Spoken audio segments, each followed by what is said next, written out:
What's up guys, Robsco here, back with another video. So on this channel I've reviewed a lot of mechanical keyboards, from 10 keyless to 70% to full layouts with different keycaps. But we've pretty much got mechanical keyboards down to a science where they're pretty much becoming the same thing over and over. So a lot of the mechanical keyboards on the market now have RGB lighting, macro keys, braided cable, hard plastic or a metal build, detachable wrist rest, USB pass-through, headphone and microphone jack. So what can we expect of the future for mechanical keyboards? Well, first things first, we already have one of the technologies that we wanted, which is wireless mechanical keyboards.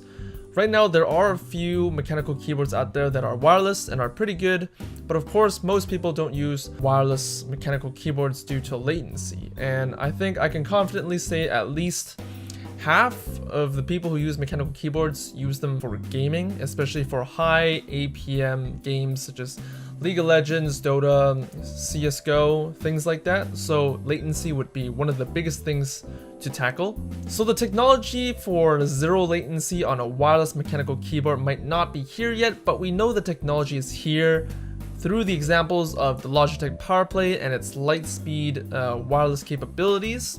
Pretty much zero lag and complete wirelessness and charging via mousepad. Same with the new Razer, Mamba, and Firefly Hyperflux, which is the same thing, where a mousepad gives all the battery life to the mouse without the mouse having to have a battery inside of it. So the technology is definitely coming out. So technically in the future we could see a mousepad charging our wireless keyboards the same way as they charge wireless mice at the moment.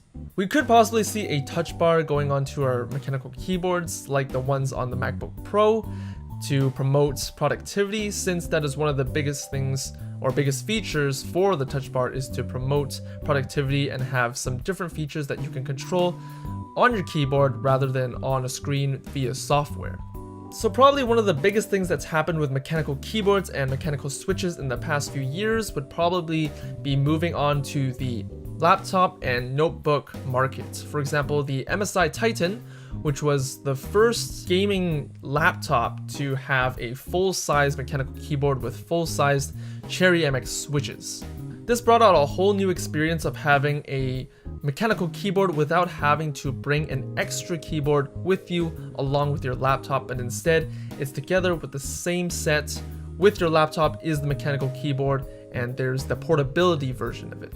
If you followed the news with CES 2018, you've probably heard about Cherry MX's new implementation of their switches on laptops. They created a half-size switch, which is about half the size of a traditional size mechanical switch, and they flattened it so it'd be able to fit underneath a traditional laptop encasing, which is a great thing. That means we can implement the mechanical switch and keys onto a laptop without having the bulk of a keyboard that we saw on the MSI Titan, which means more portability and more functionality. I'm excited to see more mechanical switches on keyboards because, you know, for the longest time, laptops and notebooks have had these chiclet keys that aren't that great for typing on, especially if you have a mechanical keyboard. You can't compare it to a chiclet type keyboard for sure. So having the opportunity to use a mechanical switch on a laptop for portable usage is definitely a great leap forward. What do you think the future holds for mechanical switches? Leave your comments down below. Don't forget to like and subscribe to this channel for more videos,